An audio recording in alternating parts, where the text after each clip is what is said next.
Happy Monday. So, did the mystery box booster draft constructed? I don't know what you call it exactly. Excuse yesterday. And it was fun. We got Chinese and stuff. Had a good time hanging with the peeps at the store. I got nothing. Like, nothing. Not even like a hot pull or anything. The priciest card I got was a Future Sight Night, what is it called? Death Shadow. Yeah, it's like maybe $10, and I think in totality, including the collector booster that I got as a yay you played consolation prize, I got maybe $30 of card. It was not a good pull for me, for sure. However, to be very fair to the universe, who is, gracious and fair, I didn't pay anything for it, so it was a thank you from the owner for helping him when him and his wife were vacationing for a few weeks and watching over the shop for him. So while it is really lame, everyone got something else, which is good. But I got Jack Diddy. Yeah, it was still fun, and it's okay. I got cards. I mean, none of them I wanted. Some of them I already had. Shrug my shoulders. Meh. Whatevs. I was like on a hope and a prayer, wanting to get that special art jeweled lotus. Like, that's the only thing I wanted. And nobody pulled it, because I was also going to bribe the person, if they did pull it, like, to pay for it. But anyway, that's okay. Had a good time. There's still some packs, though. None of the collectors, though. Those are all gone. But, yeah, he still has some packs left. I don't know what he's going to do with them. Maybe just use them as prize stuff. Ooh, this is fun. All right, Mr. Red Chuck. Oh, we're going to let him. Yeah, okay. Yay for country roads and tractors. Yay. Ooh, one of my favorite songs. So yeah, it was, yeah. Don't mind it. Hi, cows. Dude, these guys just have cows. It's like, yeah, that's our yard. There's the cows. That's pretty cool, actually.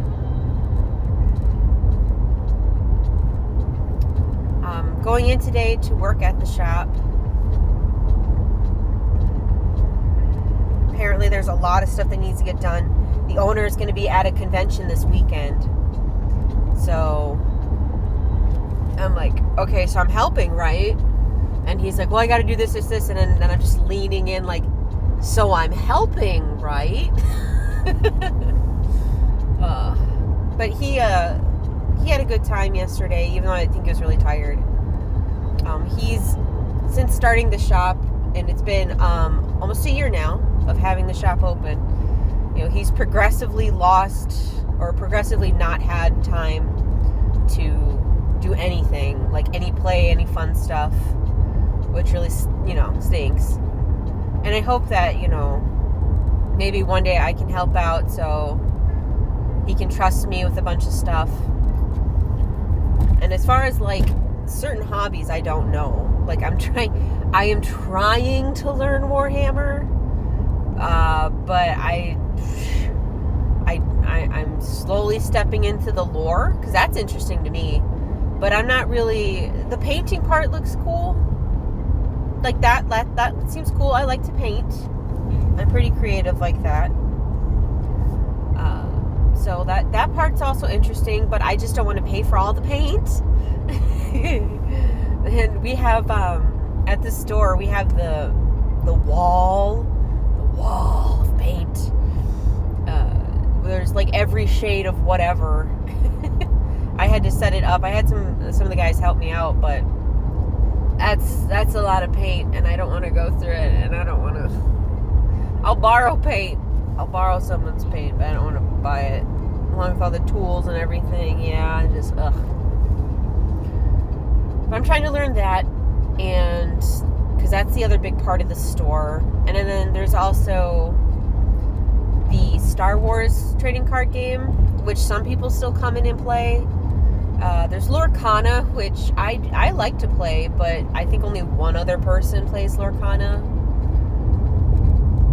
And yeah, not too much of otherwise. Like, it'd be cool if we had more Pokemon players, because we have a lot of people that want to collect Pokemon, but no one plays it or buys the packs too often outside of like adults buying it for their kids type thing, which is still fun, because I'm sitting there transported to when I was little and the very few packs I got to open, which I looked online, by the way. Holy cow, I did not know an unopened booster pack of the original Pokemon is like almost $500, and it's just because it could have a Charizard in it. Oh my god. And I guess, to be fair, you could probably count those realistically, the ones that are left. Granted, of course, we're not going to know completely, because there will always be someone's basement, attic, grandma's house, landfill, ? I don't know, of cards that have been lost, or packs that have been lost. But yeah, that was just nuts. But apparently someone had dropped off a bunch of Pokemon cards, and I'm guessing the store owner paid like bulk for them or whatever. And I went through them yesterday, and there were some decent hits. My only question is, like, long ago Okay, I'll just do a little brief story about the Pokemon trade and trading card games in general back in the day. So this is going to be like late 90s, maybe a little early 2000s at the latest. But us kids, when it came to Pokemon cards, it was bananas, okay? It was bananas. It's such a weird reflection on like life in general when it comes to kids, because Pokemon cards essentially became like, I can't think of anything else besides like the gold trade, which eventually became the drugs trade because the school banned them. So whenever you got Pokemon cards, you want to show them to your friends. So you bring them to school to show to your friends. And then, of course, you have the older kids who are smart enough to know what cards are rare and actually worth something and which ones aren't. So, everyone, including myself, was like, hey, that's a really cool looking, like, foil Mr. Mime. Would you like this Jinx? And they're like, look, Jinx is a better card. You totally want Jinx, right? And of course, it's multitudes of them, and I'm just one little kid. I'm like, okay, making terrible trades all the time. And it was just, of course, you're upset about when you learn later. And then you have friends, quote unquote, but I mean, we're all kids, who are like, hey, can I borrow your Pokemon cards? And I'm like, no, you can't borrow. He's like, well, I borrowed them. What? And then I took them home. What? And of course, a bunch of my cards are missing. And I'm just sitting here like, these are sacred pieces of your soul when you're a child, and your friends start stealing them. So there were fights. There was constant theft. There was destruction. It was just a nightmare mess. So I totally get why the school banned Pokemon cards. It was just a nightmare. So when it became an underground sport, woo, baby. You know what happens then? You convince your friends to have sleepovers, especially your rich friends, who, like, they just buy Pokemon cards and throw them in their basement. I'm not kidding. That's what one of my friends did. And her brother did the same. They just bought mountains of cards, like Japanese cards, and just tossed them in this heap of a pile in their basement. So I would always ask to go sleep over, because she was still my, friend as a child, whatever. And then, of course, when everyone was asleep, my ratty ass would be down there making out cards and shoving them in my backpack. Oh boy, yeah, it was a whole thing, man. Back in the day, those cards were hot for sure. So anyway, I'm looking through the cards online. I'm looking through the cards that got dropped off at the store, and I'm just being that nostalgia hit, that instant, like, good feelings and crazy memories and stuff like this. And then I'm starting to see these other cards, which in my brain unlocked, like, okay, when I was into this stuff and I bought magazines, they were telling you how to tell a counterfeit from a real one. And for some reason, counterfeits, of course, they would look slightly different. Just slightly, really hard to tell, especially if you're like a kid or something. But a big outliner of fake cards is, and a good way to tell if they're from the base game or not, is the HP of the Pokemon will be in red. It will not be in black. I think that's what it is nowadays with all Pokemon, unless it's a special card. But they're all going to be in red.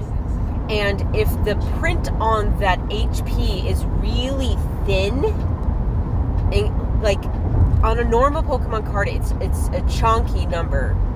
But on a fake one, the printing is really thin. And I started seeing a bunch of these thin, HP'd cards, and my brain's like, wait, are those even real? Like, are these actually fakes?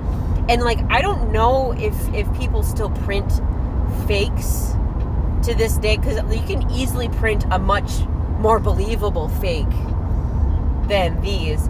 So I'm taking a hunch here. I'm not very great at card grading. I'd love to learn, though. I think that's fascinating. I would love to learn how to card grade more. But looking at it, like, is this like a 20-year-old fake?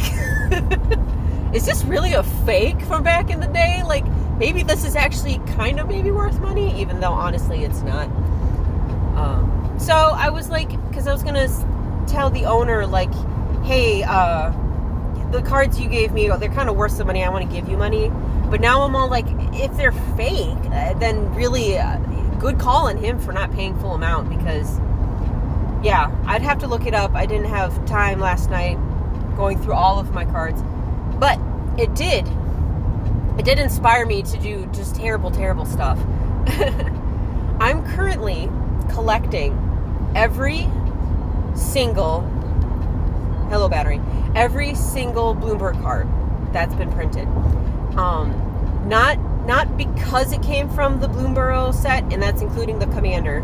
So, like, there's some cards that are just reprinted with the Bloomburrow. I'm not doing those Bloomburrow specific or new art cards. So if it's a new art from Bloomburrow, it's going in there. If it's a new card from Bloomburrow, it's going in there. And like I said, it's the main set and the Commander set. I have bought all the Commanders, so I do have the base cards, but a lot of cards still have full art versions that I need to collect. And they also need the non-foil of some of the foil full arts that come in the decks naturally. But I mean everything. I want, if it comes in a foil, I want the normal one and the foil. If there's a promo of it, I want the promo of it. If it has a special art, I want the special art and the special art foil. And yes, this includes the mountain of raised foils that came in this set. Fuck! I'm just sitting there going, why? Why am I going to spend 4 digits on this fucking... I don't know, my brain is like, yes, do it. So I am currently in that process. I have gotten almost all the normal cards that I need, like the non-foil, basic bitch, almost. I think I'm like 5 cards short. Next is to get the altered art, which I've got quite a few of those left to get. And then I also have a whole bunch of foils left to get. And that's, if it's a common foil, I want it. An uncommon foil, I want it. And then, like, as soon as, I don't know, maybe I'll give it a year or something, but as soon as I get a majority of all that down, I'm going to have to save up for the raised foils. And I'm going to be buying any collector box that's coming through those doors. Because that's my only hope, really, of ideally getting a raised foil. Maybe 2, cross my fingers. But yeah, that's, I don't know why I'm doing that. But I am. And I'm going to be toning it, because I still kind of just collect cards because they look cool. But it gets kind of boring. I mean, it's like, yeah, this is a cool card. It does interesting things, or it's an interesting thing for my memory. But now I'm just like, okay, now I have a binder full of, I don't even know what this is. You know, it has nothing special, really. Aside from being cool art, shrug. So I'm gonna dwindle that. I want to get rid of like half of my collection. Like half of the cards I kept for Commander, because I don't really build that many decks anymore. I already have too many. So I want to get rid of cards. Just get rid of them, like out of my house, out of my brain. Anyway, so when I got all these older Pokemon cards, I'm sitting there going like, I could collect all of the normal Pokemon cards. And I'm like, really? We're going to do this too? We're going to do this in Pokemon? Well, that's how you know there's something, how would you say, correctly wrong about me? I don't know. I have an awesome issue when it comes to collecting. So now I'm going to be collecting all the base Pokemon. So that includes the base set, Fossil, and Jungle. Will that mean I get all the foils? I would like to. I would like to get the base cards for ones that do have bases. And then the foils. And then a Charizard. But I think I can get the Charizard down, because we have a Charizard at the store. Yeah. And I'm honestly thinking of picking it up, because it's gonna be the most pricey one that I have in my collection. Yeah. But I'll have it done. It'll be done. I got the damn Charizard. And if you're curious, it's damaged. It's damaged. How is it damaged? I don't know, but it's damaged. So it's the lowest you can get when it comes to a foil Charizard, okay? But to be fair, a majority of the cards for that I need are like $5 or under, so in a couple paychecks I can just smack down enough money and get a majority of the cards I need, and then I can save up another chunk to get foils of a majority. And if I do get the Charizard, then the Blastoise and Venusaur will be the only big hits. Because everyone else, like, include, like, even Blastoise and Venusaur, I'm getting moderately played and considering heavy played if I need to. Because, those prices are nanners. Just nanners. But it's one of those things, like, same with the Bloomborough set. Like, every time I came across a card, I'm like, I must have this card. And then my brain's like, you already have this card. And then, of course, it responds back going, I must have this card. And that's why I'm collecting all Bloomborough. I just couldn't let it go. I couldn't pick up, oh, I don't have this yet, and then put it down. I just couldn't do it. But anyway, so today's ramblings were fun. I guess it shows more perspective of what kind of player I am. I like pretty shiny things, and I'm also still entranced by the rip and ship stuff, so I don't know, man. I'm sitting here going like, if I could make enough money to justify doing it and ask the store owner for help finding a distributor, because I know how to set up my own business. I did that when I helped out my local spa set up a nonprofit, which is a little bit harder. But yeah, so I'm just hesitantly interested, because if I could drive less, I would fucking love it.